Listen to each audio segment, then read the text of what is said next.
Shout out to the dub. Hey, watch this. Hey, number one dub. Watch Next, football talk is a big hit. Sunday nights to Wednesday nights, we striking a match cause we lit. Y'all know the name, we call it the dub. On Friday nights, it feel like a club. Getting that VIP treatment on the sideline, they showing us love. Great interviews, go hugs, put it in work, go good. Texas youth and high school talking to page on Facebook, hold up. Coach trying to stand on the scene, giving advice, he do what he mean. Jay Mack, he be on the scene, rocking the gear, it's so clean. Lead guys and go easy, off the easy, push easy. When my steppers are special kids, making fixing so easy. Trying to win, we so greedy. All my fans are so needy, cause they need to hear them talk about that club. We do it for the dub. We do it for the dub. We do it for the dub. We do it for the dub. That DF dub. We do it for the dub. We do it for the dub. We do it for the dub. That DF dub. Welcome to the dub, number one high school podcast starring Pat O'Teevy, Jeremy McInnes, Coach Carr, and Brian Riser. Well, all right. What's happening? What's going on? Welcome to the number one talk show. Speak out. Speak out. Speak out. Speak out. Speak out. On to the next round. Salute. Enthusiasm. I want you guys to push each other.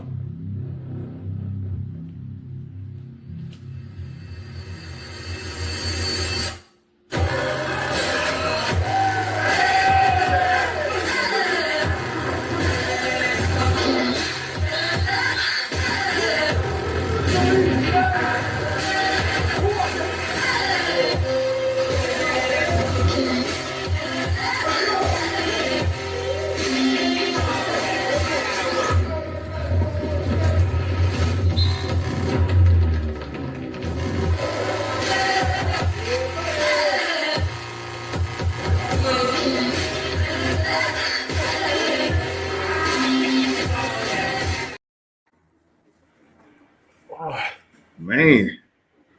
Fellas. What it do? What up, fellas? Hey, What's brother. that? If it ain't live, it ain't me. It's your boy Bo. Episode 135. 135. So, Yeah.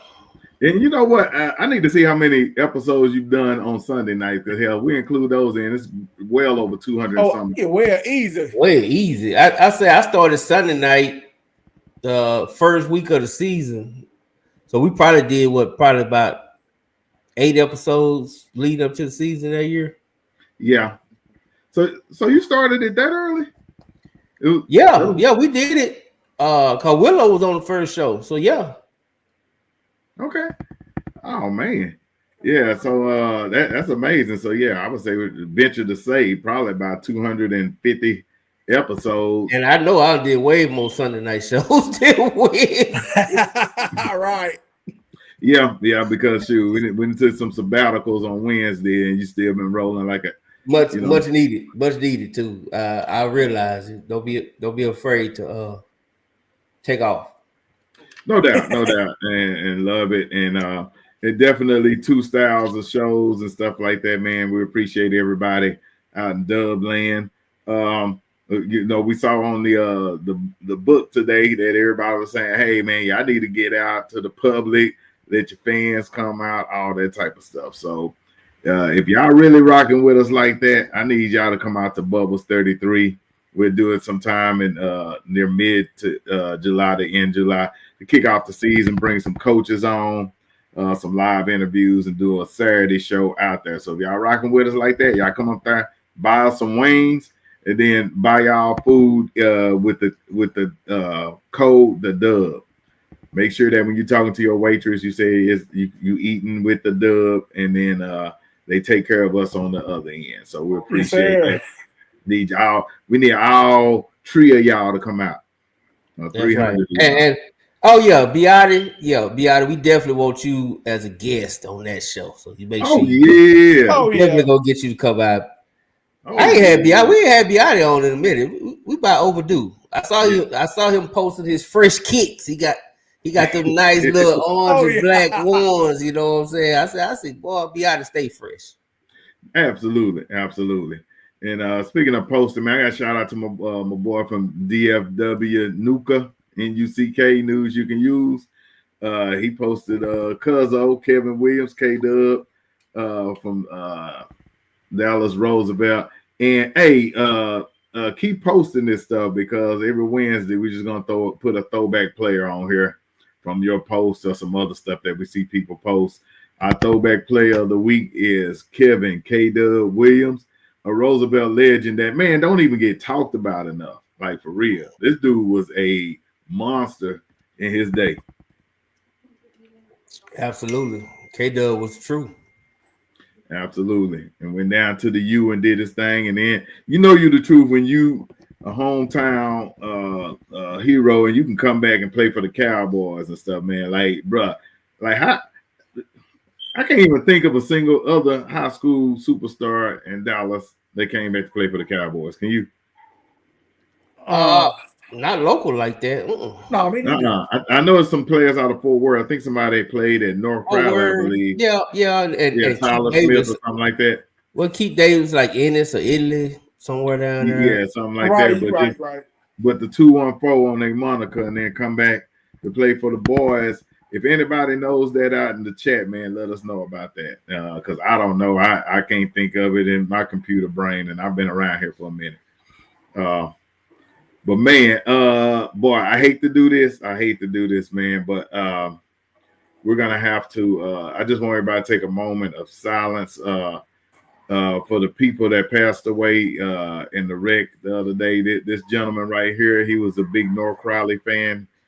He was a referee for me, so he refereed for whistleblowers.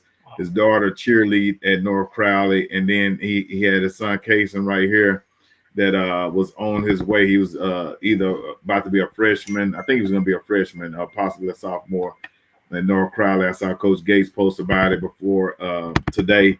And this young man also played in my league. This Super Bowl shirt he's wearing, they played. We was actually at Crowley Stadium that year, and the whole team came in with these Super Bowl shirts on. He played over with Hallmark, man. So, man, heartfelt condolences to this entire family, bro, and this community because they touched a lot of lives. I've been taking calls every day, all the way through the night about the situation because everybody knew that, you know, that was my boy. He refs with us, one of the great guys, a God-fearing man, and you just hate to see this for this family. So, man, y'all keep them lifted up in prayer. Hallmark family, North Crowley family, and just the McKellar family, period. And yeah, this was a tough one. All right, man. But dub salute for sure. Dub salute. And I'm apologize for wearing this goofy hat. My wife got me this, and it's got a fan on it. It's cool. I get to work outside the garden with the fan rolling. I'm probably be at some of these high school games. Hey, if you go to the camps and practices, yeah, definitely. No doubt.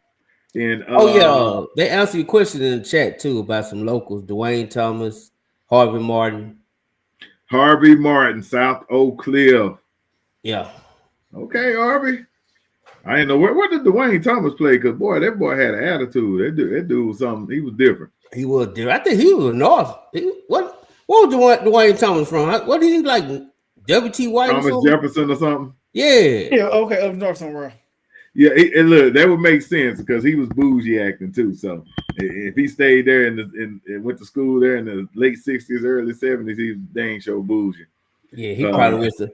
Hey, he probably was the second coming of Jack Johnson. He from up north. He looked after the Cowboys. Oh no, he went to Lincoln.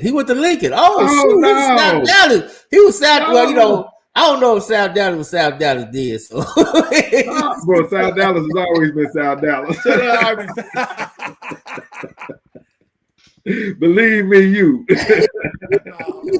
Lord, boy, he ain't acting nothing like South Dallas, boy. He was acting bougie. Wouldn't talk to his teammates. He was a weirdo, bro. And South Dallas don't raise no weirdos.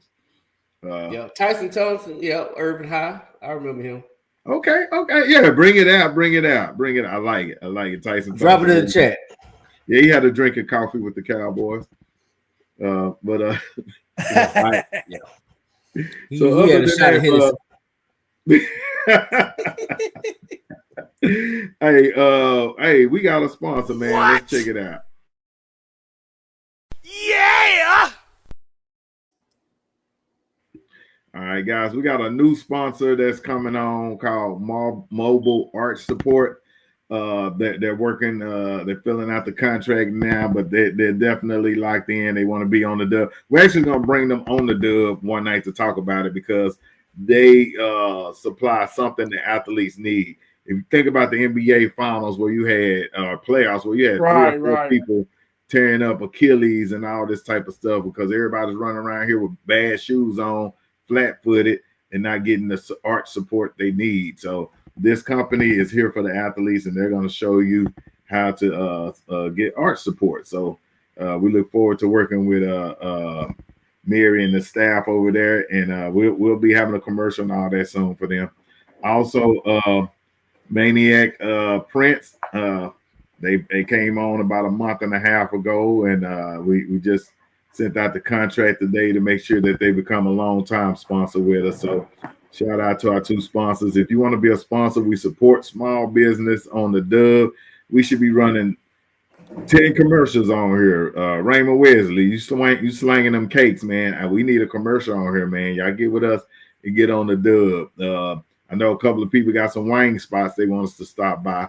Well, y'all advertise with us on the dub and we'll stop by, man. We got you. So send this out to everybody. You know, we got small business. Support the dub because the dub supports you. Yes, sir. Yes, sir. Definitely. All right. Lincoln Coleman. How did we forget Lincoln Coleman? Lincoln Cole. Yeah, we had the top show ever. The top show ever. I know, right? We can't forget Lincoln Coleman. Yeah, we really tripping. We big tripping. But without further ado, man, we're about to bring up, and I'm gonna have to start doing them reads. I don't like Club Shay because the name sound weird and he weird. But the one thing he does on the show, I like he does it when he does the introduction. He tells all the stats on the person he brings in. So we're gonna have to start doing that. We'll do that, man. Yeah. So we'll get the bio and start doing that because this guy that we're bringing on deserves all those accolades. He's I'm thinking he was 2 times, but he might be 3 times. So he's a multi-time champion, state champion in the TAPS division. He coached Bishop Dunn High School for years, and he had some amazing talent to come through the door. Hell, my son almost played there. Just the cost of admission was a little too steep for me, so I took him to Dunkerville. But this guy is amazing. He coached a lot of my son's homeboys and stuff like that. We're gonna talk about that when we bring him on the show. Well-decorated coach, coached at Dunkerville High School last year, and now he brings his talents over to the great Samuel, where my brother actually played and graduated from. So, man, without further ado, Coach Michael Johnson, welcome to the dub. How's it going, fellas, man? Appreciate it. Absolutely. Yes, sir. Yes, sir. Man, we appreciate you coming on.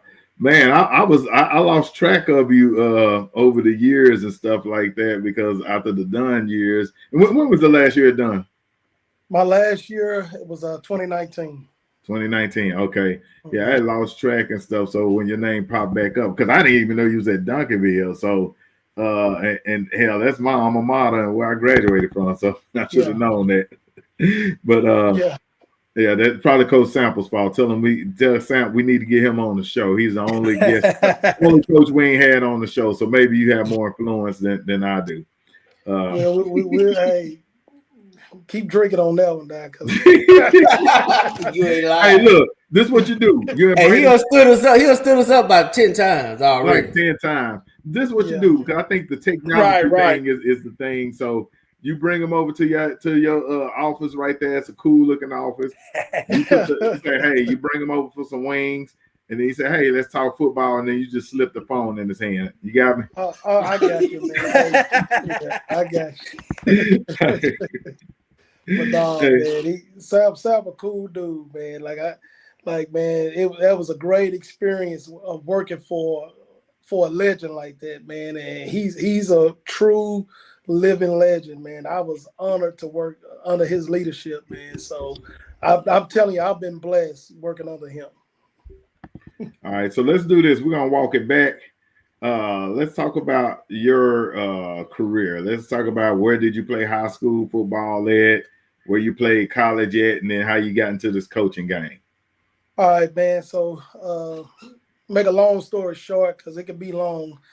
Man, I started off playing at Wilma Hutchins High School. So that's where I went to school. All my brothers graduated from Wilma Hutchins, and then they had a coaching change. And so Dean Jackson was our head coach, and then they brought in a new coach. I'm not going to say his name, but when he saw me, he was like, "Hey, did you play varsity?" This is my sophomore year. And I was like, "Yeah, I played varsity." He said, "What position?" I said, "I played running back." He said, "Man, you too small. Get in the back." And so I said, "All right," I got in the back of the line. And then I went to they moved to defense. I jumped in the front of the line again. He said, "You again." He said, "What position you play?" I said, "Man, I started at corner." "Man, you too little. Get in the back." And so, man, he put me in the back too many times. And so, man, I transferred and went to Bishop Dunn. And so I went to Bishop Dunn my junior year, played 2 years there, and was highly decorated player there, and was blessed to earn a scholarship at Louisiana Tech University. And the only reason why I went to Louisiana Tech University is because that was the only school that promised me to play running back. And so I felt like I was a better running back than I was a defensive back. And so I had offers from all over the place, and I lost my scholarship to Texas A&M. And so due to some grade issues, they didn't think I was going to qualify. And so I lost that scholarship. And then once I said, "Hey, I'm going to play what I really want to play. I'm going to play running back." And so Jack Bignell, who was a head coach, came down and said, "Hey, man, we didn't know you played defense." He lied, but, to an 18-year-old kid, you thinking like, "Oh, man, they're going to let me play what I want to play." And so, make a long story short, I got up there to Louisiana Tech and never seen a running back room a day of my life. So coaches can lie to you, man. And so, that recruiting game was something else. That recruiting game was something else. And so, man, I wanted to leave, man. I called my daddy. I said, "Daddy," they lied to me. I'm going. My daddy said, "No, you ain't going nowhere. You're going to hang out. You're going to stay there." And, man, it was the best decision for me at that time because I was able to move into a safety position where I had 38 career starts in college. Was able to win a conference championship, and many of my best friends that from that Louisiana Tech team, man, are still dear friends to me now. And so, and from there, in that 38 career starts, man, I thought I was going to have an opportunity to play, professionally. That didn't come calling, and so I knew what I wanted to do. I have a story that I tell kids all the time that I knew what I wanted to do in my English high school class in college. It said, "What do you want to do after college?" And I wrote an essay. It said that I wanted to coach for my high school team, and that was Bishop Dunn. And so that was my freshman year in college. And then as soon as I graduated, in that December, I wound up working at Bishop Dunn as a substitute.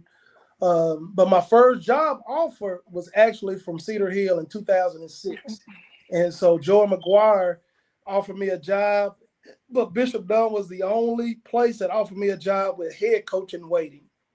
And so that being an alum, and then also being a head coach in waiting, it enticed me. And so that's why I wound up going to Bishop Dunn because of that head coach in waiting. And I'm good friends with Carlos Lynn. I know you guys know him. Him and my brother graduated together at Wilma Hutchins High School. Wilma Hutchins, yeah. Yeah. So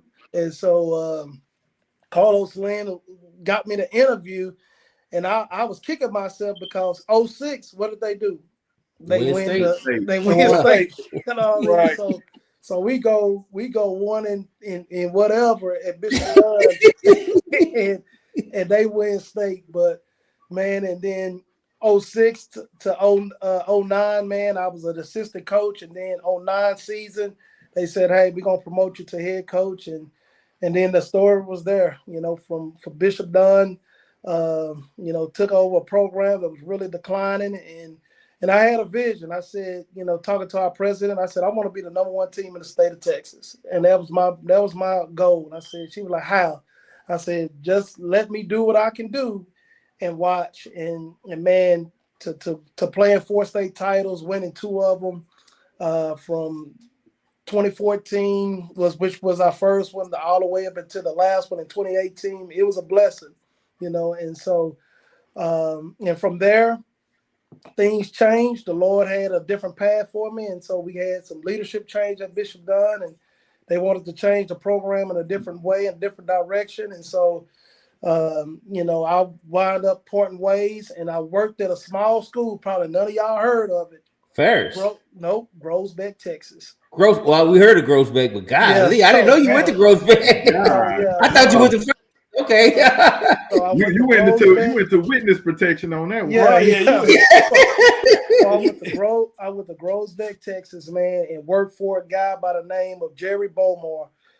Man, you talk about a phenomenal guy. His son was actually the starting quarterback at OU, and then he got in trouble and wound up going to Sam Houston and wound up playing in the NFL. But worked for Jerry Bowmore, who won a state title at Groesbeck in '91, and came back to try to rekindle that. So they had losing seasons after losing seasons, and then in 2020, we had the best finish, because I served as their defensive coordinator, the best finish of that program since '97. And so I was really excited for that finish. And then from there, went to Ferris High School, where I served as defensive coordinator, and then left there, and then went to Frisco Memorial. Oh, wow. And so went to Frisco Memorial, and then from there, left Frisco Memorial and went to Duncanville and served 1 year at Duncanville. And now, the Lord blessed me to get this position at Samuel High School. Man, so you applied for it, and you was in position, because I remember seeing your name a lot, because I remember the Bishop Dunn years, and we used to call y'all the Red Oak Falcons, because at that time my son was in Red Oak at that time, and all his friends was going to Bishop. Yeah. I know you know Tony Daniels. Oh yeah, that's my boy. So So I followed you, right? And, yes, of course, Riley Williams is a good friend of mine. I know you know Brian Williams. God bless him. And so I followed you after. Did you think it would take you this long to find another head coaching opportunity? Because I know I heard your name up, like for the Roosevelt job and some other jobs. I remember hearing your name come up. Yeah, I was a finalist in a lot of people's jobs, man, and so I didn't think it was gonna take 5 years. I ain't gonna lie to you. I told my wife, I said, "Shoot, Bishop Dunn don't know what they did, man. I'm about to go out here and get a job like that," and it didn't happen like that, man. And so sometimes, God got a way of humbling you, and so in this process, I had to grow and I had to learn, and so. I didn't think it was going to take 5 years, but man, I'm really excited where I'm at, and I couldn't ask for a better path for my career, because for me, man, I was able to meet a lot of great people along this path. I don't know if you guys know Derek Roberson, who's a really good friend of mine, who I met in this process, and when I worked to Frisco Memorial, and now me and him are great friends, and that's the reason how I wound up going. And now that's how I wound up going to Duncanville, because, he told Sam, he was like, hey, man, this Michael Johnson guy, man, he's a phenomenal dude. You got to get him on your staff. And Sam called me and offered me a job. So along that path, even working for a guy like Jerry Bowmore and Stephen Greek and all of these people, even J.O., I know Coach O. Coach O. At Ferris High School. Even though me and him knew each other, we didn't know each other. And so, and being able to be good friends with him and to see how he operates, because a lot of times you don't know how a guy operates until you get into the building with him. And man, Coach O gained a lot of respect for his work ethic, his knowledge of the game. And then you talk about a dude that just really wanted to help kids, man. He really wanted to help kids. And so, man, this journey been a blessing for me. Sometimes you want it right now, but sometimes God got a way of just showing you. I ain't trying to make gospel out of here, but at the end of the day, I had to be patient. And so, man, I'm grateful for this opportunity, man. I think that, Samuel, I know that Samuel is a place that the Lord wanted me to be. So I'm excited for it. Hey, man, I ain't mad at you, man. You kind of remind me of Coach Paul, man. I miss Coach Paul. So you could be our new reverend. You could be our new reverend of the show, man. You could be our. You say you replace him. We're gonna replace Coach Paul with Coach Justin. There you go. Hey, I want to jump in one more question real quick, and we pass it to Roz and Jay back again. But your Bishop Dunn years, boy, two things. One, you had a lot of talent there, man. I like J Mac mentioned. I remember Damian and Darian Daniels, Shane Haley. It was my son, a really good friend. He's the reason why my son almost played for you at Dunn. Yeah. I remember taking the tour and everything up there. Of course, Brian Williams, man, real sad. Shevin Calloway, I remember him. I was just looking at that game and looking at all these names I knew. I remember his dad was a police officer and all that, and a real cool guy. I think he might have ran the 7-on-7 team or something like that. So had a lot of talent. And in that, one thing you did, you kind of took the Coach Todd method of scheduling. Man, you had some really good, for a private school, really good preseason schedules. I mean, you was not afraid to play a DeSoto, right, and things like that. Yeah, I mean, I wanted to play the best, man. And that's the thing. Like I told you, I want to be the number one team in the state of Texas. And so that was our goal. And so you can't be the number one team playing, teams that that you can beat. And so, it got to a point to where we wanted to play anybody, anywhere, at any time. And so that was just our approach. And so for me, we used to schedule SOC every year for a scrimmage. And man, those games were battles. Those games were wars. And so it allowed for our kids to gain some confidence, and it allowed for us to say, hey, man, we're right there on the cusp. And we had great players. Like at that time, college coaches would tell us all the time, like, man, it's a couple of places you got to go. And you got to go to Bishop Dunn. You got to go to DeSoto. You got to go to Cedar Hill and these places. And Bishop Dunn was right at the top of that list. And so, man, I'm just blessed at Dunn, man. We had some really good teams. I had some really good coaches. Some of these coaches are now coordinators and head coaches now.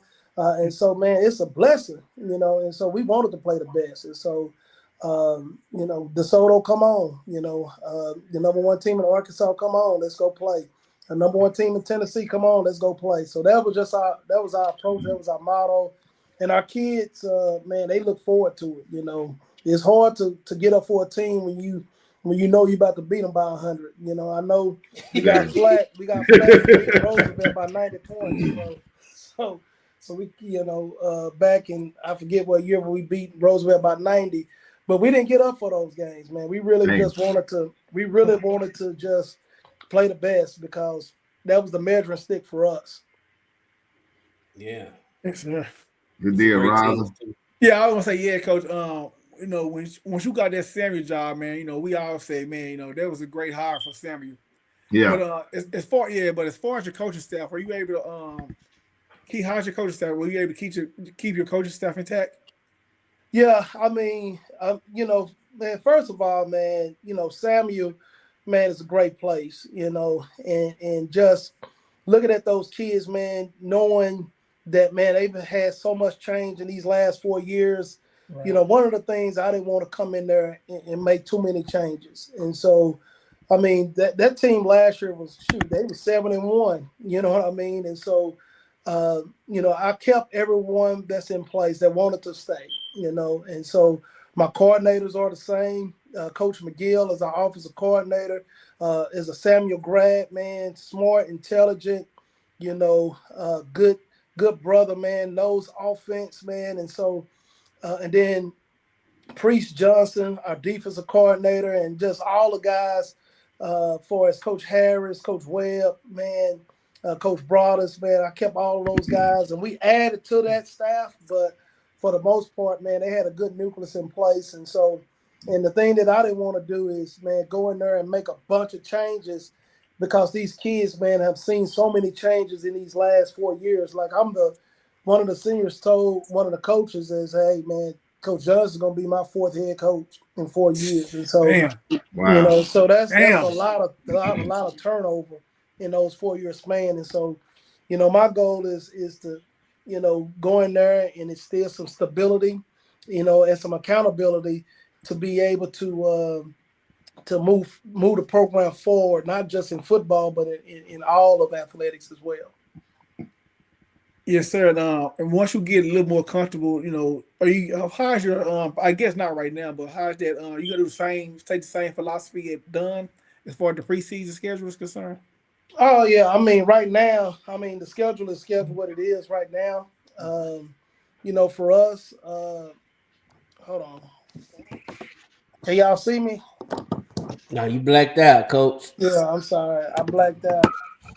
That's all right. We just put the schedule up for you. Yeah, you good, Coach. You good, yeah, Coach. My bad. So the schedule is going to be the schedule for right now. Right now, man, we I think we're the team that everybody want to play right now. And so, once we get to the point to where we can be where we need to be for as a program wise, man, shoot, we're going to schedule whoever we need to schedule because my philosophy stays the same, man. In order to be the best, because I tell people all the time, man, I grew up in a household to where second place was losing, and so for me, my background has always been, man, I want to seek out the best, I want to play the best, and I want to make sure that our kids and our student athletes understand that, I don't want to just celebrate going to the playoffs, man. I want to go to the playoffs. I want to win it. And one of the people that I respect the most, I don't know if Coach Todd know this or not, but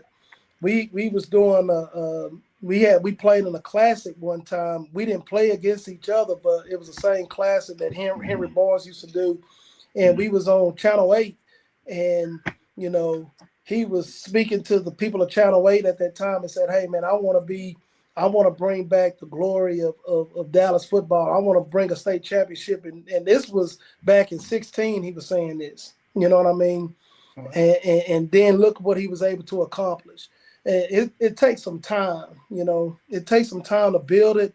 But, man, I'm willing to build it, and I'm willing to stay in the long haul to make sure that it's done right. And so we can put a DeSoto on the schedule. We can put a Duncanville on the schedule and wind up competing with them. And so that's the overall goal, to build a program. Dunn is a different dynamic than Samuel, but the philosophy is the same, to play the best. Sir.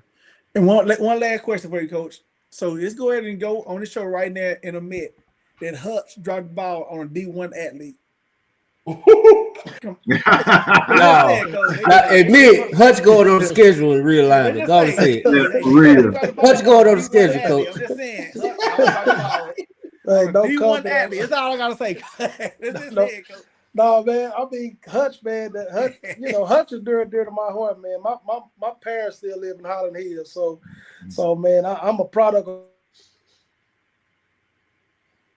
See, if Hutch want to play us, man, hey, we'll put them on. But man, they dear to my heart. Already. You hear that, Barnett? Y'all going on the schedule. Y'all on the clock. Y'all got the ball. D1. Can you hear me? Yeah, we got you. He can't hear us. You can't hear us? Can you hear us? I can't hear you. Oh Lord. Hey, Coach, let me take him go out and come back in. Yeah.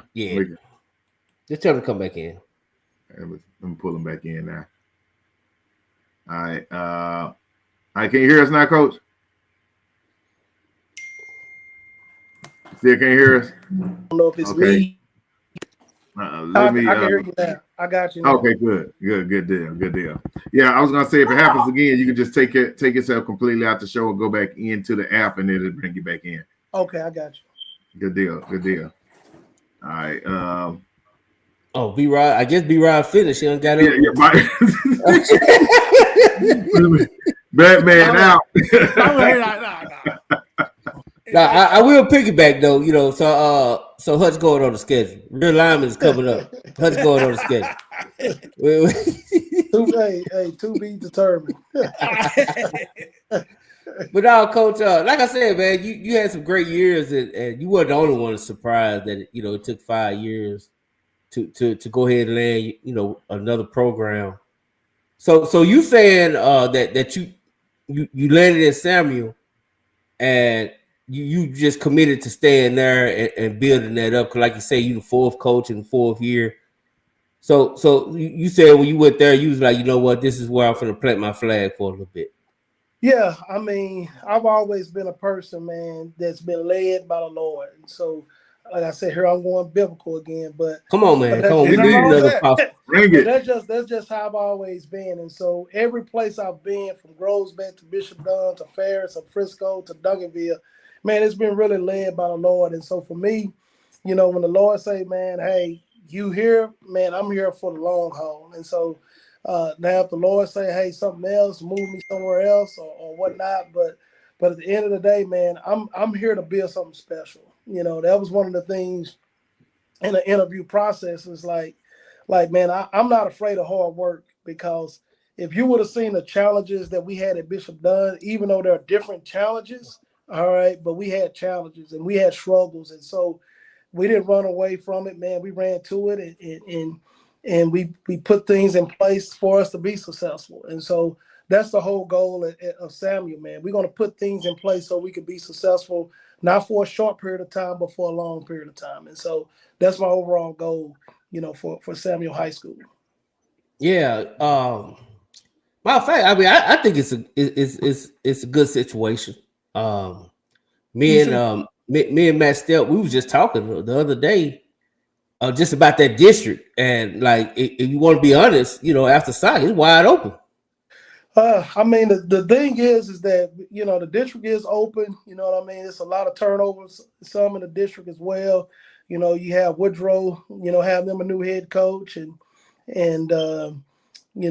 SOC is the cream of the crop, for us within the district. But man, like I said, man, we got to take one game at a time. I don't want our guys thinking that last year's success gonna mean they could be successful this year. So we got to roll our sleeves up like everyone else, and take one game at a time approach, and prepare for each opponent, and go from there. But I like our chances in the district. We've returned a lot of players, and one of the biggest things that I'm really proud of is that we're returning 4 returning starters on the offensive line, and our returning running back, both our running backs that really led the district last year in rushing. So I mean, we're in a good position, but we still got to put the work in. And so our guys been working hard, in summer workout conditioning. We're off this week, but man, I like what I see from our young man. Yeah, I mean, just I know you can't think ahead, but for show purposes, how good would it feel though? Just even to qualify for the playoffs the first year, especially, right. And I just say that because, in all honesty, the kids were kind of robbed of it this year. Like, they would have been on the playoffs this year. Yeah. I think the kids, man, it hurt them. You know what I mean? Walking into that program, you could tell that the kids are hurt. They're confused. They don't understand. But like I try to tell the kids, man, I mean, we can't worry about the last chapter. We got to open up a new chapter and write our own story. So for us, is we're gonna write our own story. We're gonna make sure that story gonna be, monumental to our program, because at the end of the day, this program haven't been to the playoffs since 2017. And our number one goal, even though we're not going to post it up on the wall, our goal is to get there. You know what I mean? But the way that we get there is what we do now.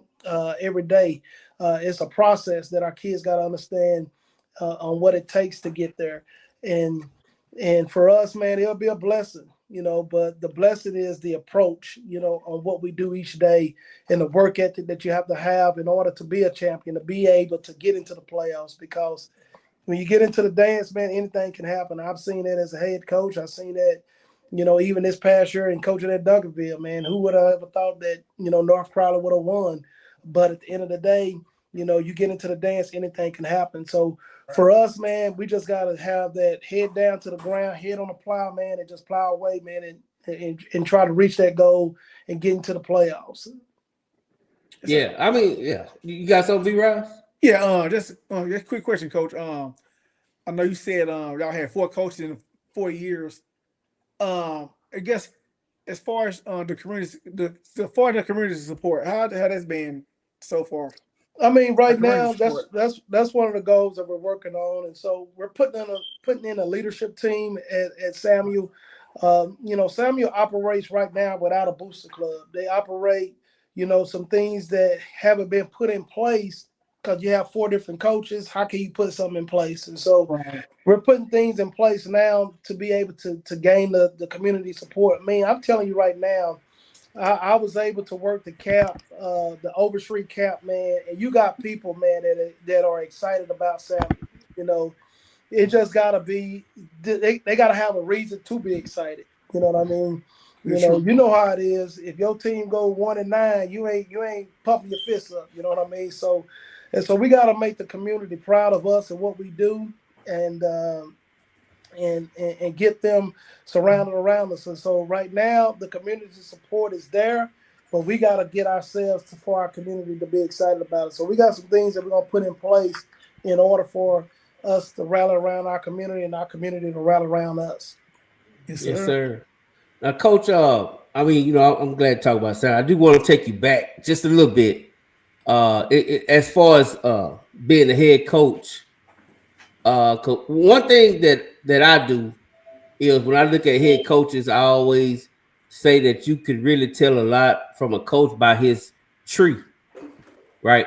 I feel like great coaches produce great coaches. Like, you're not just coaching players, you're coaching coaches, and you're not producing just great players. You're gonna produce great coaches. Like, I don't understand. You don't tell me somebody's a great coach and I can't find another coach that come from his tree that's going out there to be great. Right. So I know you had a great staff at Bishop Dunn. I know one of them is the defense coordinator over at West Mesquite.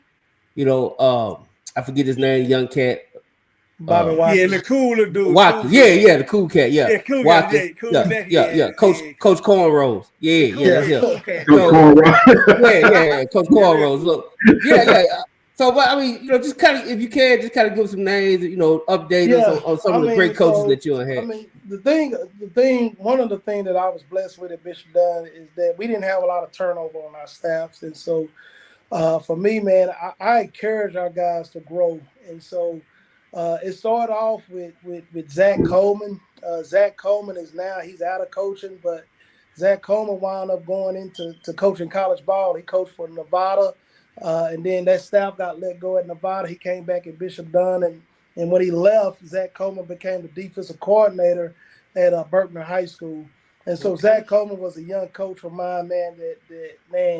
That once he's done with his military stuff, man, he's gonna be a call away and say, "Hey, man, do you have an itch again to coach?" But then the next guy is my defensive coordinator that I had in DeLone Williams, who's now the defensive coordinator at McKinney Boyd under Stu Johnson.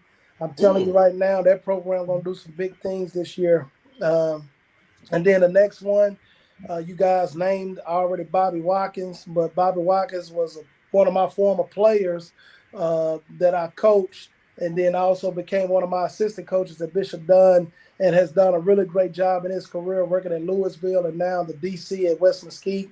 And then Bryson Lewis, who's now the head football coach at W.T. White, was my special teams coordinator. I didn't know that. Yeah, me and B. Lou been knowing each other. I've been knowing him since he was a young pup, and man, he's a smart, intelligent guy, and was able to go to Red Oak to do some great things, and went to Berkner, become their DC, and now he's going to do some great things at W.T. White, and so.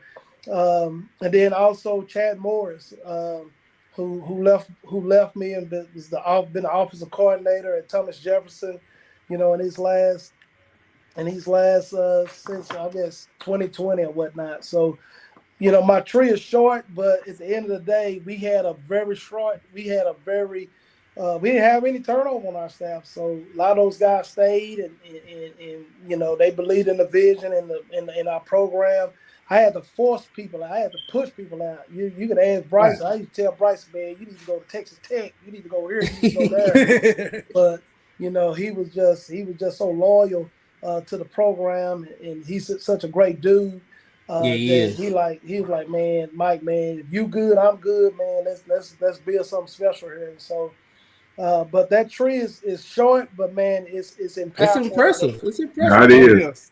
Okay, Coach Lewis that's my guy, man. I remember going out there when he was at Berkeley. I didn't know he came from Dunn, but yeah. So and we need to get him on. He's the head coach at WT White. We need to get him on here. I'm going to hit him up. But yeah, Coach Lewis is that dude, man. Good guy. Kimmel Knight, right? Yep, Kimmel Knight. Yep. Yeah. His brother just got the head job at Trinity. What's the school that Deion Sanders was at? Oh, Trinity Christian. That's his brother. Yeah, so he just I didn't know that. He just got the head boys basketball job over there. So man, they family. I told her, I said, man, y'all been blessed this year, Doc. You got two head coaches. I said, y'all said, man, whatever y'all drinking, they give it to me. But no, they some good people, man. Good family, man. And me and Coach Lewis, we go back long, man. We go to church together. So I've been knowing Bryson for a long time, man. Yeah, Coach Lewis good. Now, did you go to Louisiana Tech with Cal Ward, or was that before? No, that was before me. But I went to Louisiana Tech. Probably some guys you'll probably know is Luke McCown, playing in the league for a long time. Yeah, Brian Mose played. John Simon played in the league. Tremont Williams played in the league. So I we was there. I was there at that, from 04. I mean, from 2000 to 04. Okay. 05 I was leaving out. Okay. Oh, Ryan Moats. His brother was coach at Bishop Lynch. Bishop Lynch, yeah. Well, his cousin. Yeah. A lot of times people think that's brother. That's his cousin. Oh, that's his cousin. Yeah, oh, wow. They look exactly. Everybody says it's his brother. Yeah, I thought it was his brother. They look exactly alike. Don't they though? Man, that's crazy. Man. Sometimes I see Brandon. I be like, man, Brian. He's like, no, man, I'm Brandon, man. I said, my bad. Y'all favor too much. Nah, that's for real, man. So who the best player you and coach? I'm gonna put you on the spot for a little bit. Man, it's hard. If I said that, I have some calls. But I was blessed to coach some great players. And you named some of them. I can tell you that, man. Far as some competitors, man. Like some y'all named some people, but there's some people that y'all left off that list. A kid by the name of Caleb Evans, quarterback. He's still playing now. I remember him. CFL. He's a starting quarterback now in the CFL. He started every game in his career at ULM. Man, you talk about a competitor, man. This dude would compete. Micah Simon, who played a little bit in the NFL as well. He's now the receiver coach at University of Utah. So I mean, man, I could go on and on, man, about the guys I've coached. People like Josh Drayton, who's coaching at TCU. So man, it's man, I've been blessed, like I tell people all the time. But man, I have some people that I'll say, and they were like, Coach, you said that they was, man, I was this, But you guys mentioned a guy by the name of Brian Williams, man. Lord rest his soul. But man, you talk about a guy that was a Georgia coach and was a total package. Man, you talk about an ambassador for the school. You talk about a straight A student. You talk about a young man that was special. Man, he was special, man. And he didn't have like the just dynamic, like fast, explosive. But man, he was just smart and intelligent, man. And so he was probably the smartest kid that I ever coached that knew the game like a coach on the field. And so he was dynamic. But man, you got guys like Nick Watkins who played at Notre Dame. I mean, it's a lot. The list goes on. So for us, man. It's a lot of people don't know this guy, and hopefully he's listening. But I know he's gonna get a hold to it. But by a guy by the name of Ronnie LaRue. Man, Ronnie LaRue was a DB that played, that transferred from Red Oak, that came to Bishop Dunn, man. And if this dude was black, I promise you, he'll still be in the league today, man. But I remember him. He was sort of he was a white DB, man, and a lot of people didn't respect him. But that dude can play, man. Like, and he started his first, straight out of college at Northern Colorado, and then transferred to OU and was about to play, and then some things, got tangled up or whatnot, but man, he was a dynamic player, man. But man, the list goes on for us, man. We was blessed to coach. I was blessed to coach like 8 Under Armour All-Americans. So, man, that list is special, Very. Hey, let me ask you this. With all the success and all the talent you had to go through there, like, you're probably not going to touch on it too much, but how is a coach that decorated still not at the school that he had all his success at? I mean, like I said earlier, man, things happen, changes happen. We had some change in leadership at Dunn, and things happen. Like, sometimes people don't like the success. You know what I mean? Sometimes that's crazy.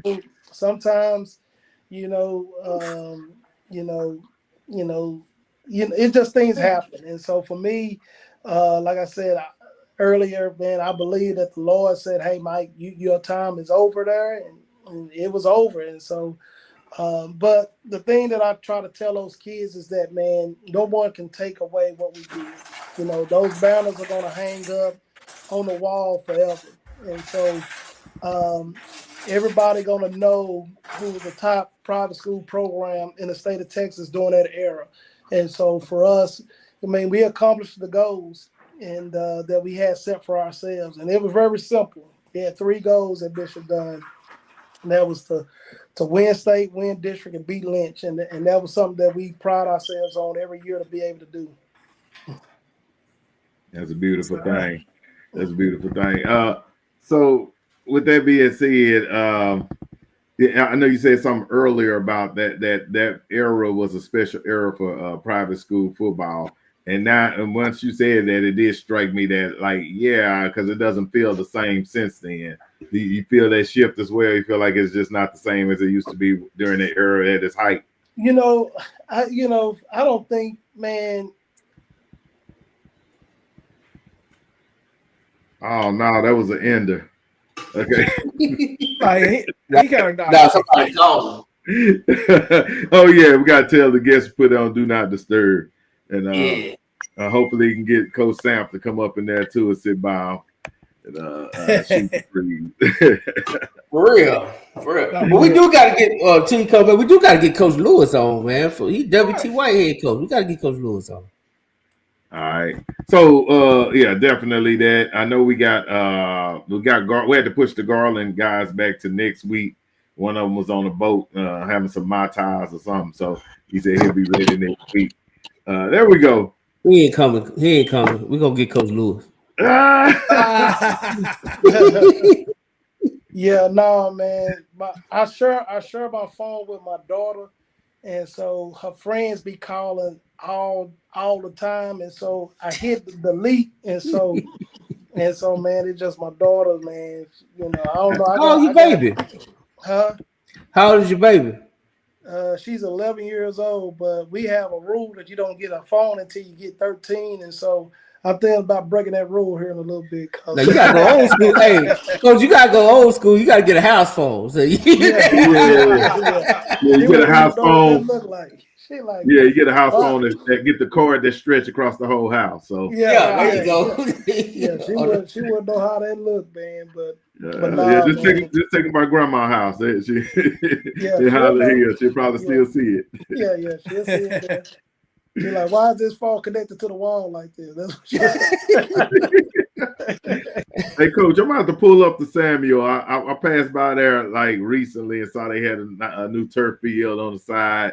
My brother graduated from there back in the 90s and stuff like that, so I might have him pull up with me and stuff, man. Just kind of walk the field and see the facility, see what y'all got going on and stuff. Yeah, I mean, right now we're in the process of doing some exciting things at Samuel. You know, we're bonded out to get a new weight room, new gym, new offices, new everything when it comes to the athletic side of it. So they're not in that process this year, man, but next year, hopefully, man, they can start, tearing down the walls and things of that nature, man. And so don't come yet, still come, man, but just don't come back again once all this stuff is done, man, because look, it's gonna be immaculate. Well, I run a little league, so I'm gonna pull up anyway. I got a whole little league and stuff. So we might have a team that want to pull up and play there and hang out with y'all. Oh yeah, man, pull up anytime, man. We'd love to have you. Hey, and look, you in a unique opportunity because there, in the Grove has always had some major athletes, and Skyline used to be the king of the Grove, but the king of the Grove is up for grabs. It's up for grabs. So you have a unique opportunity with your coaching pedigree to take over the Grove.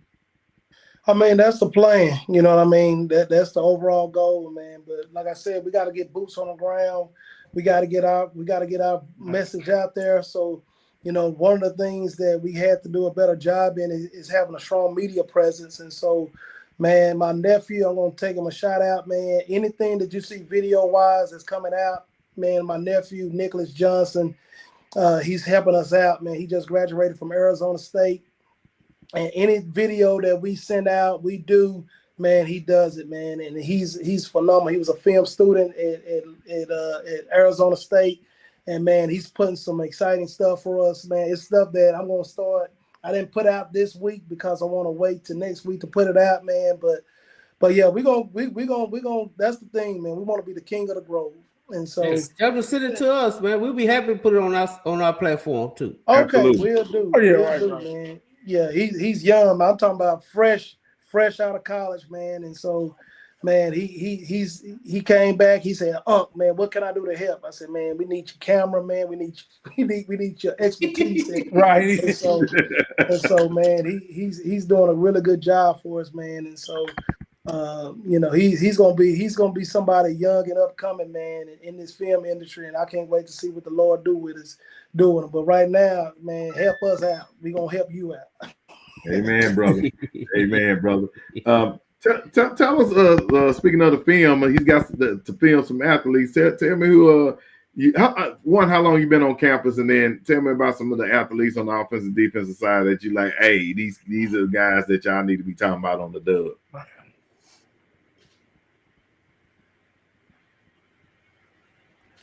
Oh no. Baby girlfriend on call again. They planning a pool party. They just got that mixed up. Like dad, like normally I'm not on the phone at this time, but I'm on the show, and yeah, everybody's calling in right now. We gotta get Coach a laptop. Come on now. Yeah, I thought he was on the laptop. Yeah, we gotta get him we can't send Coach samples over there because they're gonna get disturbed all night. Yeah. Hey, MT, we need to get you MT Dallas Athletics. Y'all get Coach a laptop. All right. No doubt. Get Coach a laptop. Yeah, we gotta take care of the ISD. I did want to get to a couple before we got out of there. I did want to ask him about Duncanville again. Yeah. I think he's a little overconfident about Duncanville. I think they really took North Crowley. Just listening to him, Coach say, I'm on it. Get him a laptop. He need it, Coach. Get him a laptop. Hey, that's the dub effect right there. Yes, sir. No, man, I just think I think from talking to him, behind the scenes, I think Duncanville went into that North Crowley game a little overconfident. We'll get to it though. All right. You back? Hey, yeah, I just got MT say he gonna send you a laptop, man. We gonna get you right. Hey, tell MT, hey, I'd gladly take it, man. MT, that's my boy, man. Oh yeah, he a friend of the show, man. That's our guy right there. Yeah, look, J Mac talked about it, and he said I'm on it. So there it is, right there. I'm on it. Dallas ISD Athletics. Yeah. I told him, man. I told MT. He know the conversations that we had. Me and MT was MT played at La Tech as well. So sure did.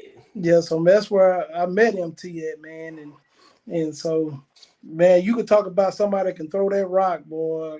That boy MT can throw it, boy. Like we trained one time in Lincoln, and he's like, Mike, man, I need you to come over and run some routes for me. I'm a defensive guy, but I running some routes for him, man. He was throwing that ball. I said, man, stop throwing that ball so dang hard. DBs they catch, dog. Like, I said, but no, man, LT, he a good friend of mine, man, and that's one of my closest friends, man, and so, I know that I'm indebted to him to even have this opportunity to speak to you guys as Samuel head coach, man, and so he's very instrumental in getting me to this process, getting me here, and so, man, I'm thankful for MT. No doubt. Oh yeah. All right, so we're gonna and he's one of the good guys too. He's one of the good guys. Absolutely. All right, we're gonna jump on where we left off at, and then Jake will close out with what Jake Mac got. But I just wanted you to kind of tell us about some of the athletes that we should be talking about on the Dub, since you're with your time on campus. Oh man, I mean, like I told you earlier, man, we got some guys. Zay Perry, real super athletic guy, man. Oh, right here. There you go, Perry, man. He's real athletic, dual threat type guy, man. Can be. Right now, we got him slated as our starting QB. Just one of our better athletes, being back there, being able to play. I mean, really a dynamic player. He has an offer from UTEP right now. And I think the skies is the limit for him, man. I think that a special young cat, man, is going to have some big things for us this year. And then Kazalon is another one of our guys, man, inside linebacker, running back.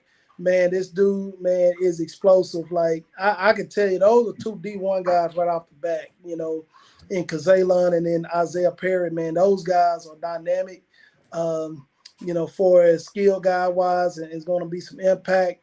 Justin Banks is a linebacker who's the only returning player with first-team all-district accolades. I mean, you tell me, he's an undersized guy, but, man, this guy, man, is a sideline type of player, man, and I love him, the way that he plays. And then, far as the four offensive linemen that we got coming back, and Mike and Michael, and Sarah, I'm still trying to learn their last names, but Michael and Stearns and Cook, man, and Anthony. Man, those guys are going to pay the way for those running backs. And then, really excited about Baron Head, who's really been opened up with my eyes. Long rangey, athletic guy, can play receiver, playing a little bit of outside linebacker for us as well. And then I'm excited about, one of the kids that just came in after the blue, for us, and his name is Dominic, and really been doing some really good things for us. And excited about some twins that just came to us from North Forney. They've been living in the Grove their whole life, man, and they just popped up on campus. I said, man, you some big looking, pretty looking jokers, man. You definitely been hanging around selfies. And so, man, they're going to be some guys that are going to be able to help us out on the offensive, defensive line. And then Dietrich Taylor is another guy that's played defensive end. Jonathan Sanchez, another, undersized, but, man, just a really. Yeah, that's him right there. Yeah, just an undersized, but, man, just a heady guy, strong, dynamic football player, man, that's going to make some plays for us as well. And then, honestly, man, I'm excited, about my son. My son is coming on to play for me, and, he played at Duncanville last year, and so don't know what capacity he's going to play, but I know he's going to make an impact on the team. He knows me that he's going to have to earn his way, and man, he's going to do some big things for us this year as well. So I'm excited about him, man. And I mean, what year is he? He's going to be going into his junior year. He's a DB. Going to have to play some offense. A lot of our guys, for skill wise, going to have to play both ways until we can find the depth that we need and be able to go from there. But he's going to be somebody that's going to bring some depth and also going to bring a swagger, to our team as well. My son he know me and he knows how the expectations, and so I'm excited to see him blossom as well within the program. And so, but man, we got some good guys, and we got some young guys. We got a young quarterback that's a freshman that I think is going to be special. He's just a young pup right now. I don't want to say his name because I say his name and then now he think he Cam Newton. So, but the thing is that, man, we got some talent. One of the things that the cupboard wasn't bare when I got there, and so that's the thing. You got some seasoning that can make the thing taste better, man. That's what we got. We got some good things in our program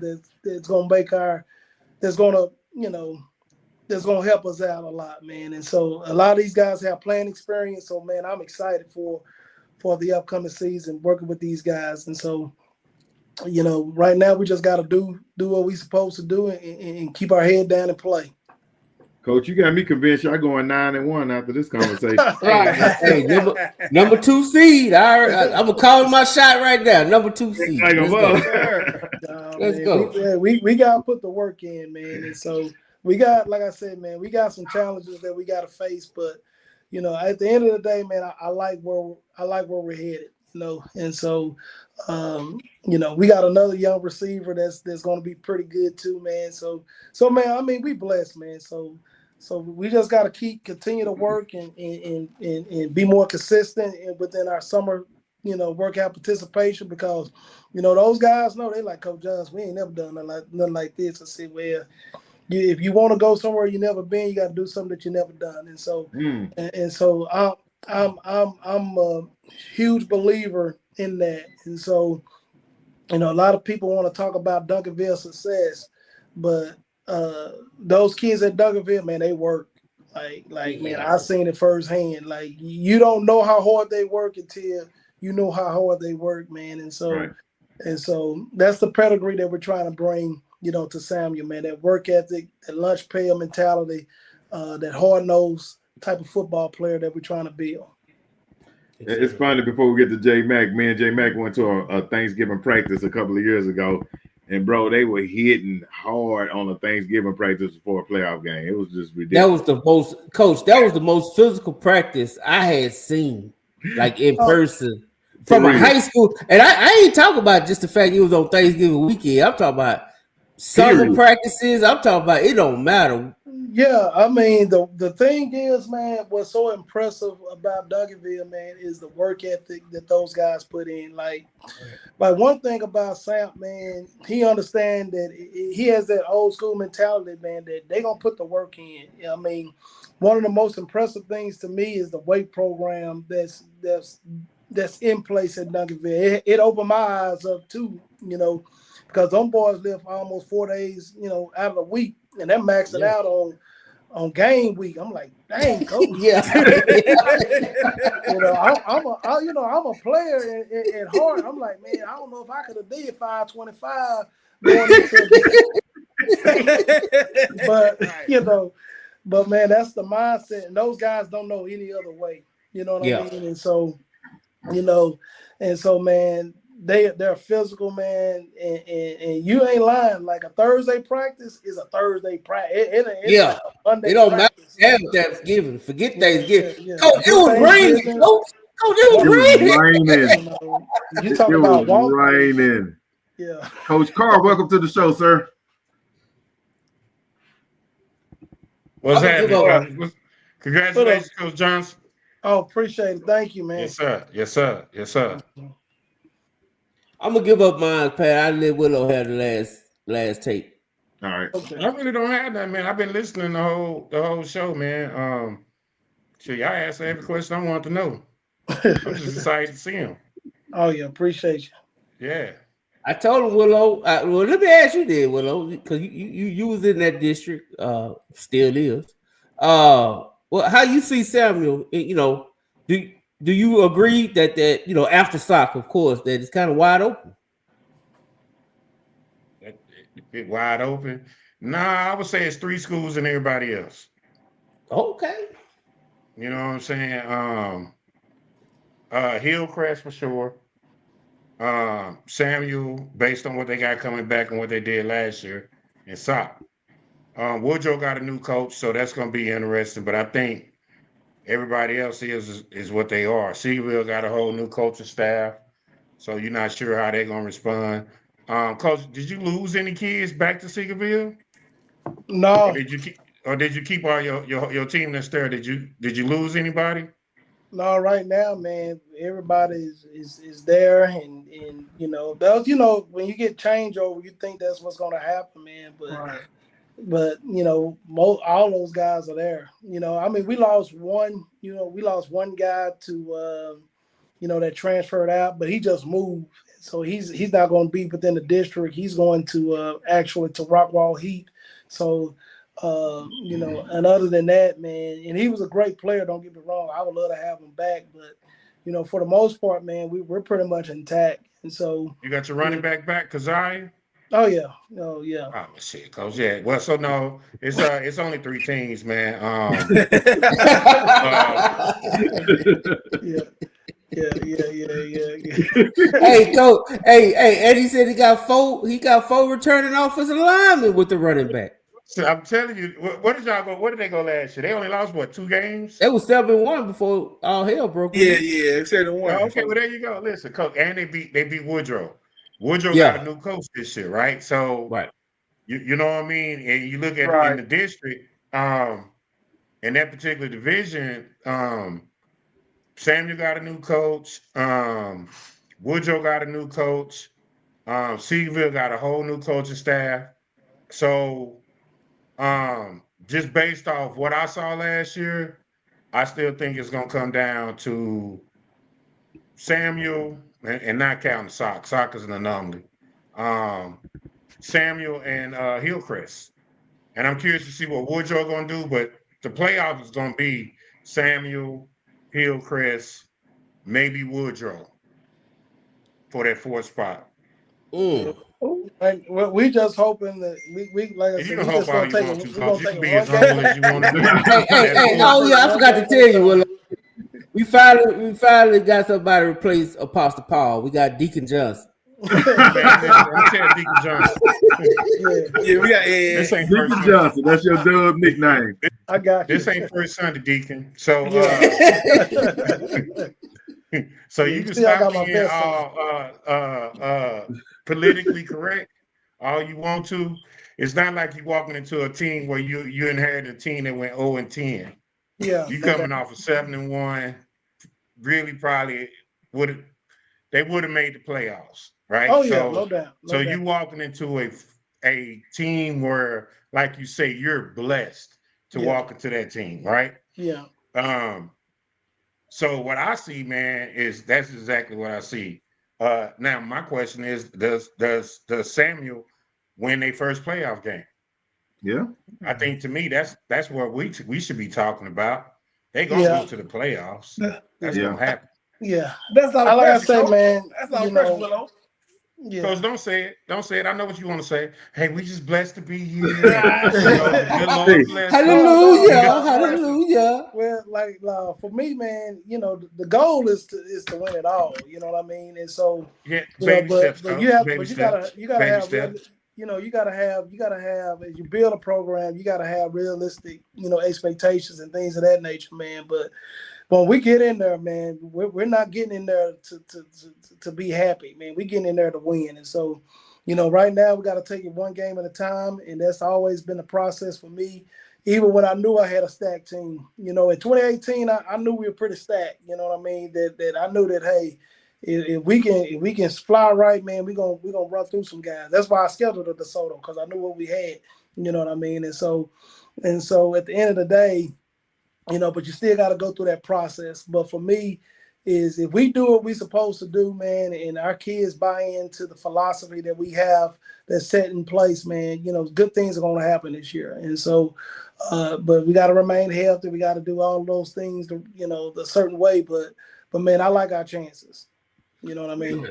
Let me ask you this. You got some skills, man, because most of them cats been on varsity since they was freshmen. Oh yeah. You know what I mean? So it's not like they're gonna be shy to it. But here's a question I do got for you. It's not even a football related question. What you gonna do about your other sports? I mean, right now we're in place, man. Bringing in a whole new leadership team. For us, man. And so the expectations is that we're gonna raise the bar high. One of the sayings that we have is chase the battle. And for us, what that means is that we want to have a relentless pursuit of excellence in everything that we do. And so our off-season program is something that's different from what they've done in the past, is to where we're going to work together as a whole, as an athletic program, to making sure that that our student athletes getting the necessary things that they need for them to be successful, for as a strength and conditioning aspect of it. And our goal is to win in all our sports. We're right there on the cusp of being very successful in all sports. Our girls softball team, last year went into the playoffs, and our girls basketball team, we're still trying to find a head girls basketball coach for that program. And then, our volleyball program is just one win away from getting into the playoffs. And so the bar is going to be set high, for our guys, and so for our student athletes. And so across the board, we're just not trying to build a football program. We're trying to build an athletic program. And so, but it's some things that we got to have in place in order for us to be successful. And so our principal, Mr. Guerra, he understands that, and he supports that for us to be successful. And so as long as you have that support, man, things can follow and things can be put in place for us to be successful. Good deal. Hey, let me ask you this about the football program. So next year's realignment, are you looking to put together the Bishop Dunn style schedule where you try to schedule some heavyweights? Because like Willow said, y'all going to the playoffs, so it's all about taking it to the next level. Yeah, I mean, the thing is that obviously we got to see what that realignment looks like, but at the end of the day, man, we want to schedule tough opponents, because for me is to understand, to give our team a gauge of what it's supposed to be like, and what it's supposed to look like. For me, I never want to walk away from being a tough schedule, because I want our kids to understand this is the expectations of what we're trying to do and what we're trying to accomplish. But we'll see that when we get to it, for us. But man, we want to compete against the best, and that's just my makeup. That's the makeup of who I am as a person, man. I never, I want, if you say you're the best, let's go find out. You know what I mean? Let's get on this grass and let's find out. And so for me, that's just always been my philosophy, my approach. But we're gonna take it, as that, one step at a time. But man, in the future, definitely, when we get the program the way we want it to be, man, come on. Play Duncanville next year? Y'all play Duncanville next year? No, sir. No, sir. So you are gonna pick and choose who you play? Oh yeah. I mean, we're gonna pick and choose. Obviously, we're gonna set the schedule up, but we want to pick some competitive teams in for orders for us to be able to gauge, because I believe, that you got to have tough opponents, you know what I mean, to be able to gauge where you're at. You'll never beat a Sock if you don't play somebody similar to Sock, you know what I mean, in the season. You'll never beat a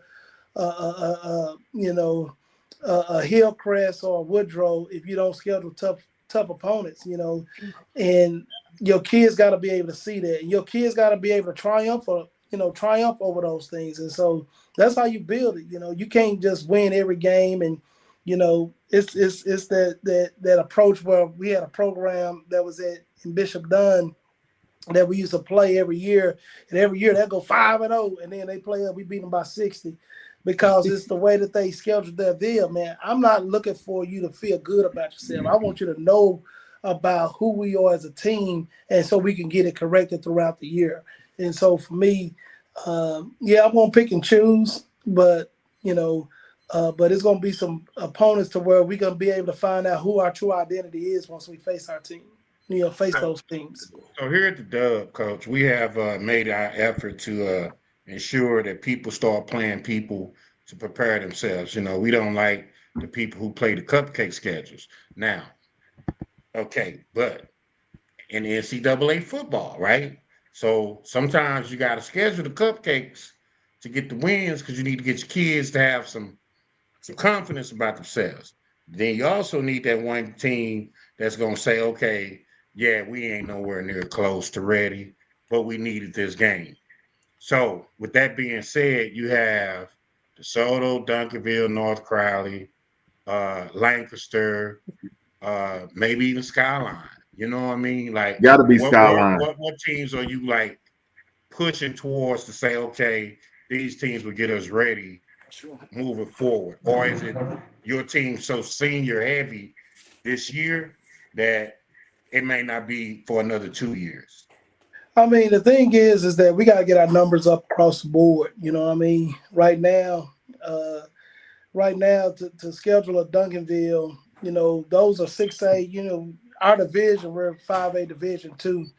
And so for us is that you're not going to see too many Duncanvilles within our division. You know what I mean? So to schedule a 6A school of that caliber for us, something that we're not going to see throughout, even though, SOC is close to what a Duncanville is, but, they're not at that point, at that level consistently as good as Duncanville is just yet. But at the end of the day, you want to make sure that you're scheduling opponents that you're able to have to be able to see what are your strengths and your weaknesses in that. And so for me, is definitely being able to understand your roster, but also be able to grow your roster as well. And so for us right now, we're not operating into a point to where I feel comfortable to just say, hey, let's go put out, put X school on the schedule and go from there. But for me, I have no fear of playing anybody. That's just that's just my approach. But when you build out a schedule, you got to make sure that you have some flexibility in that schedule to where you can be able to see some some growth in your team and things of that nature as who you play and when you play them. Put them on 7-on-7, Coach. Don't listen to Willow. No, I mean, but at the end of the day, like when I built Bishop Dunn, man, we used to do 7-on-7 against Duncanville all the time. We used to scrimmage soccer. That's what I'm saying. I remember that. We used to put them in 7-on-7 first. What you said, Coach. J-Mac, don't let J-Mac do that to you. No. Willow, you want to hear? I know one team that's going to be on that schedule. It's going to be William Hutchin. Hey, and Skyline got to be on that schedule too. We got to find out who the king of the Grove is. Yeah. William Hutchins didn't schedule you knowing you was going to be that good, Coach. If they knew you was going to be that good, they wouldn't schedule you, Coach. They like the poor sisters of the South. They like to play all the nuns and stuff the first part of the season. And then when they get in the district, they can't. And then when they get to playoffs, they get 75 put on them. See, they don't play nobody because we can't really respect them much, man. That's Coach alma mater, sort of. Man, I don't care if that's his alma mater, Coach. You know I'm right. They cut him. They cut him though. Yeah, they cut him, boy. They took my man's start job, man. They cut D1 prospect. When you come out, Coach? What year you come out? I came out in 2000. That was the year I came out. So yeah. Okay, so yeah, use a little after the state championship run. But listen, Coach. You was blessed, okay? Good things happen at Wilma Hutchins. Now, that's not your same Wilma Hutchins, Coach. Oh no. I mean, you got to realize. But they going to put you on the schedule because they feel like they can beat you. But not no more, Coach. You probably won't play them no more. Yeah, no, man. I think, like I said, with Hutch, man, they near and dear to my heart. Like I told them, the guys earlier, man, I'm a product of Highland Hills. And so my parents still live there today. So for me, man, if Hutch want to play, man, I think it'll be a great, the Grove versus He's not going to play you, Coach. He's not going to play you. Say, man. How you know? It's new leadership at Hutch. Coach, they ain't new football leadership, Coach. Hey, they ain't want to face that. Hey, man, that guy right there, man, I don't know. That guy right there, like, he probably still can tackle. An open field. But you don't want to play nobody that wear a polo shirt that's buttoned all the way up to the top. Yeah, bro. That's hey man. You ever see somebody with a polo? That's psychotic. Or hey, and his shirt tucked in, coach. That man ain't business, coach. Yeah. Your toes better not be on that line. Hey, that's Deacon Jones right there. Deacon Jones ain't trying to hear. When you say button up to the top and the shirt tucked in, bro. Coach, that man's like an assassin, coach. Huh? Hey, he on missile mission right there. He going, crowd first. You know what I'm saying? That picture was actually taken when we played DeSoto. This past year, man. So I don't know who took it, but I said, man, y'all, hey, shit, I'm gonna take it and use it for me. But no, man, that was one of my, man. I coach with a lot of passion. Like I tell people all the time, like what you see is not what you get. You know what I mean? When I'm out on that grass, man, I'm a different type of guy. But that's how I was as a player. You know what I mean? I'm very soft spoken. I'm very low key, but man, when I get on that grass, man, it's something different, and so that's the thing that I try to tell our kids, man, is that, hey, when you step out on this field, man, you got to come something different, man. You just can't be the same Johnny on the, that's walking the hallways, man. I need you to be that dude when you step out of here, man. And so for me, man, when I get on that grass, man, it's just something different, Coach Sam had to always say, he said, Coach Johnson, calm down, Coach. Calm down, Coach. Yeah, that was just my approach, and Coach Bonner, he'll tell you, like, Coach Bonner, like, dang, man, you become psycho on game day. I like, Coach, he just say, that's just how I am, man. It's always been, even as a player, I'll snap before the game. They're like, dang, Mike, calm down. It's something about the game, man, gets me fired up, man. It ain't, like I tell people, man, it's still the only sport to where you could tell me that I can sit up here and lay your tail out. Hallelujah. I can lay your tail out for 48 minutes, man. Man, ain't no other sport like that. And walk away without handcuffs. Coach, I'm telling you, I tell people all the time, football is the last masculine sport on earth.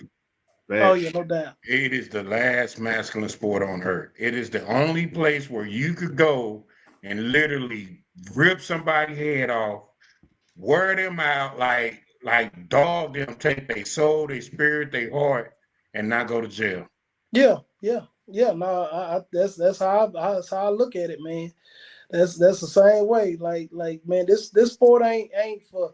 My favorite saying is, man, where the tough guys at, man, because this sport, man, you got to be tough. I want tough, physical, hard-nosed guys that for 48 minutes, I'm gonna give you hell. For 48 minutes, I'm about to give you 48 minutes of hell, and that's the type of mentality that we gotta have. You know what I mean? And that's the way that we practice. That's the way that we go about, and that's the reason why our kids are, adjusting so hard to it. They're like, dang, coach, like, man, why we working so hard? Because we want to be relentless, man. We want to be hard-nosed. We want to be tough. We want to be physical. We want to be the best when we step out on the field. And so, but you got to get to that mindset. Huh? Yeah. I said, we're going to see who's going to quit first. Oh, yeah. I tell them all the time. I said, man, our job as a coach is to break you every day. I said, so when you get into the game, you will be unbreakable. I said, but if you're broken right now because we making you go a little bit harder than what you used to, then when you get into the game where you need to go just as hard, man, you ain't going to be able to go just as hard. So at the end of the day, it's our job to come out here, not pacify you, but to give you hell for whatever 2-hour practice, an hour and 30 minutes. So when you get to that game, man, that game is like, man, it's like a breath of fresh air because, man, coach been giving me hell all week. For practice, I'm about to unleash this on you now. Yes. Yeah, so that's the game is the easiest thing in the world. Like that's the easy day. Yeah, you know what I'm saying? Like the game, like you got to think about it. The game got timeouts. You know what I mean? You got all type of stuff that goes in the game. If you're a defensive player, your offense get on a nice little drive, so you chilling for most of the game. You know what I'm saying? So I'm with you, man. Like to me, it's all about practice. It's all about preparation. It's all about the other things that has absolutely nothing to do with game day.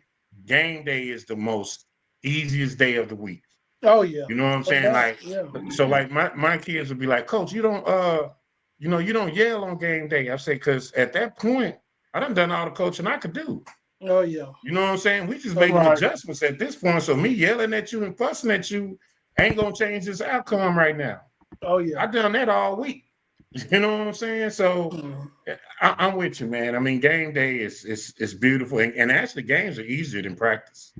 Oh yeah, really it has to be. You know what I mean? You know, one of the people I look up to, you know, is Kobe Bryant. Man, if you look at the way his relentless approach to the game, you know, Kobe Bryant had all the talent in the world. You can say that, but man, the way he practiced, the way the effort he gave, you know, these old school guys like a Jerry Rice and a Walter Payton, man, you look at their success, man, it came through hard work. And so one of the things we're not going to be afraid of is Samuel's hard work. You know, when we talk about the relentless pursuit of excellence, we talk about chase the battle, we talk about the pillars of our program being tough-minded, being able to be committed and be disciplined and have pride in what we do, man.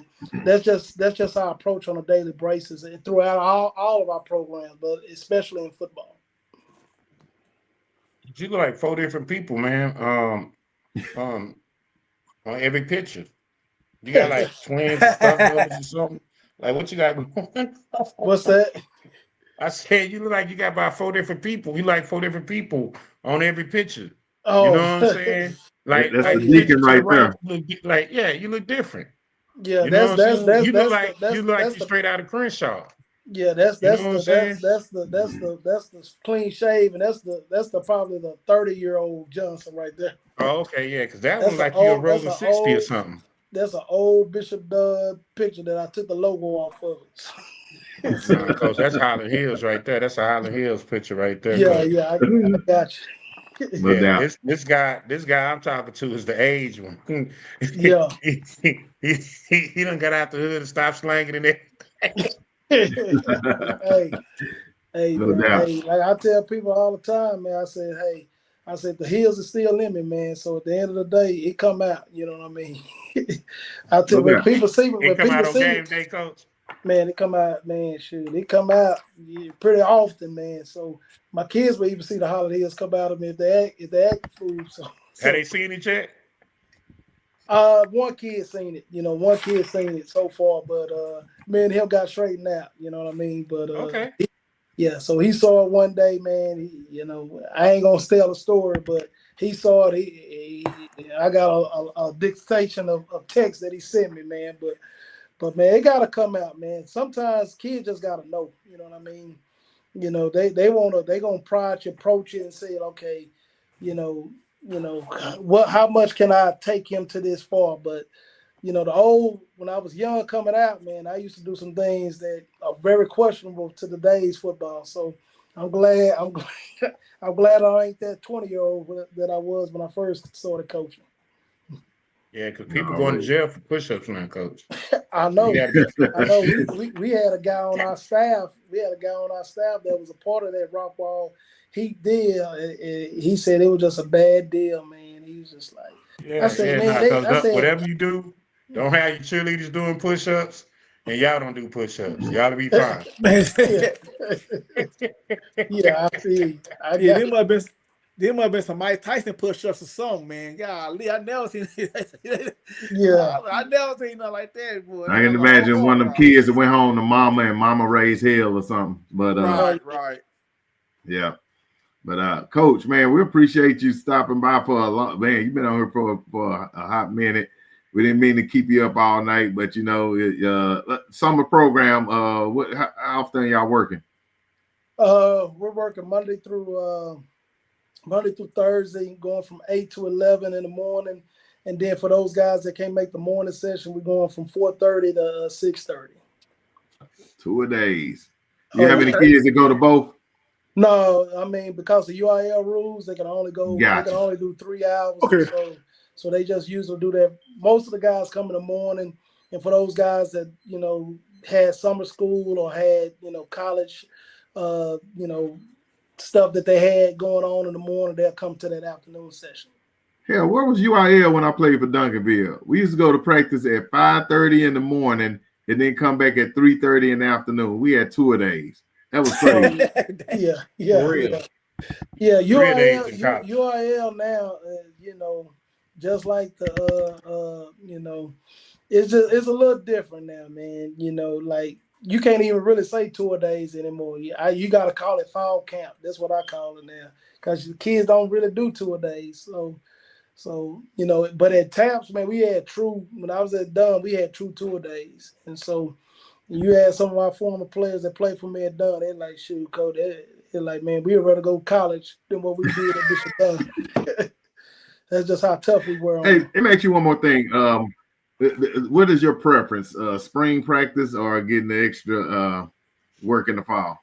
Me, man, I really like the spring practice, and I say it for this reason because, man, it really helps with college recruiting. It's the more your kids get exposed to that, but then also it helps us to be able to identify the team, throughout as well. You have different philosophies. I know at West Mesquite, Coach Jackson don't really believe in having, spring ball, and he has really good valid points on why, because he feels that extra week to do it is really important for him. And so for me, I've always liked it for 2 reasons. Is one, you're able to steal like 18 days, like where you get 1 week, you get 18 practices. You know what I mean?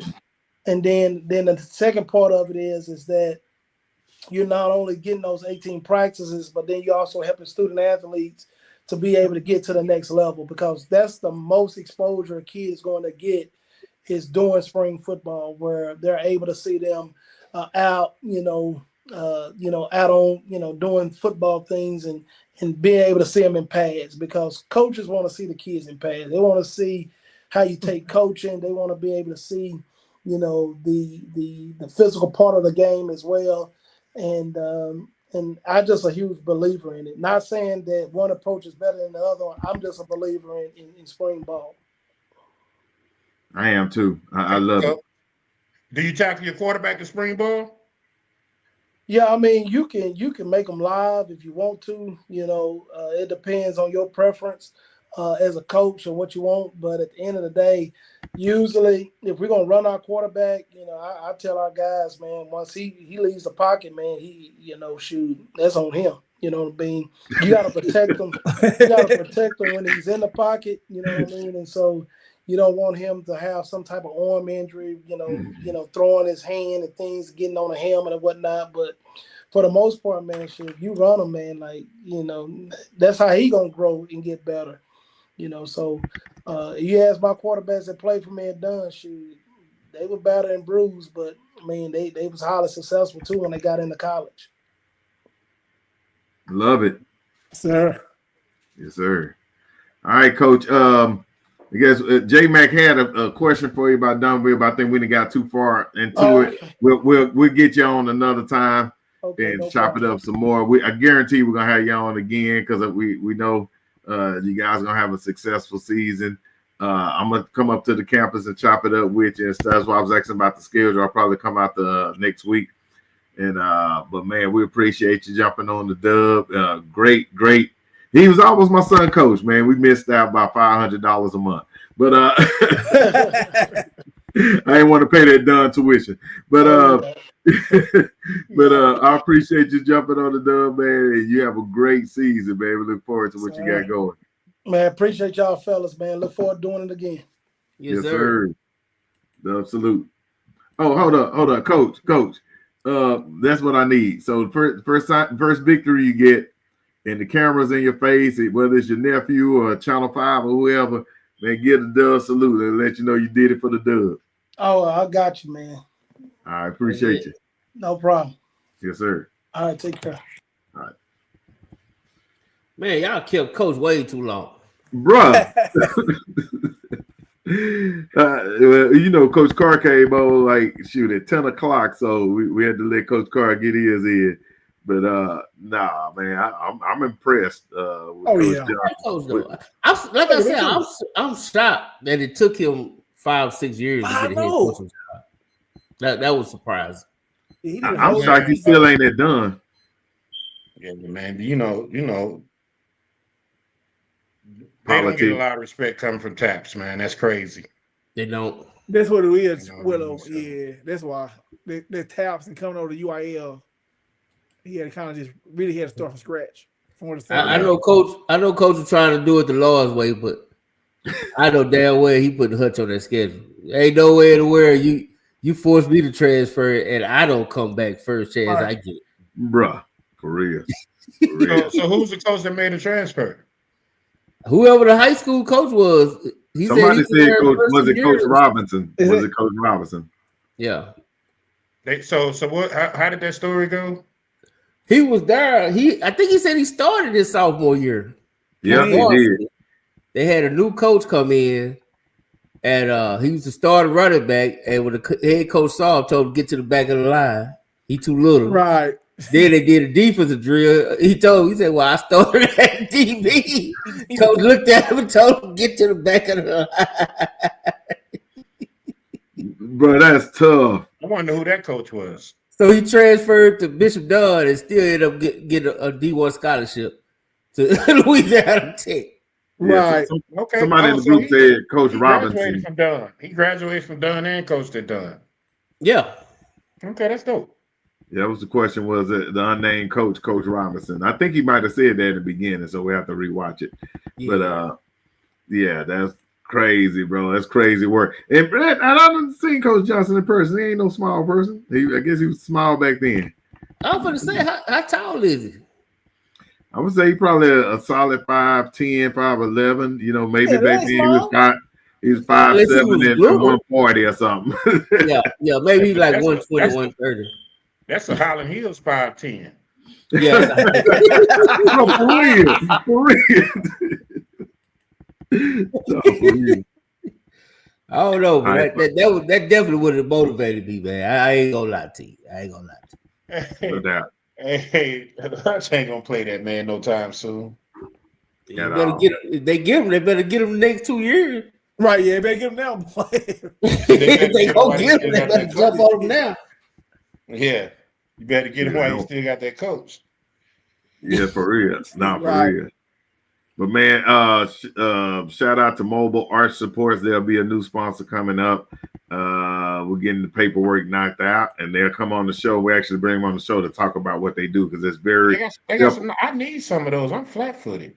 Yeah, and that's what they were talking about. They're going to talk about the athlete and how they help them, you know, with their arch support and they sustain less injuries, you know, being fitted for the right stuff. So I think it's very helpful for the kids in the Metroplex. They're even going to be a sponsor in the Big U Sports League as well and come out and talk to those kids as well. So there would be some custom arches made in college, man. That thing has hurt my feet.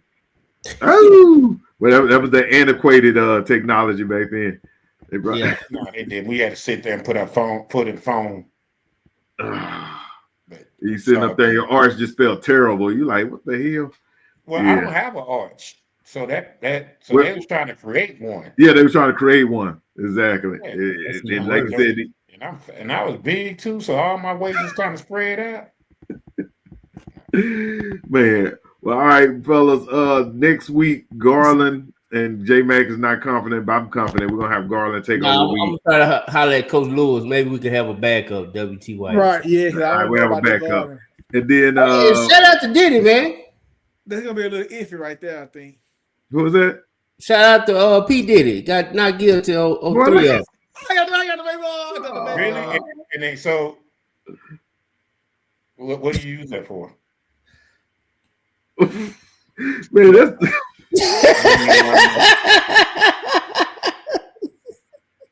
Lord, look, I'm praying for J Mac tonight. That's the end of man. I appreciate y'all. Episode 135 in the book.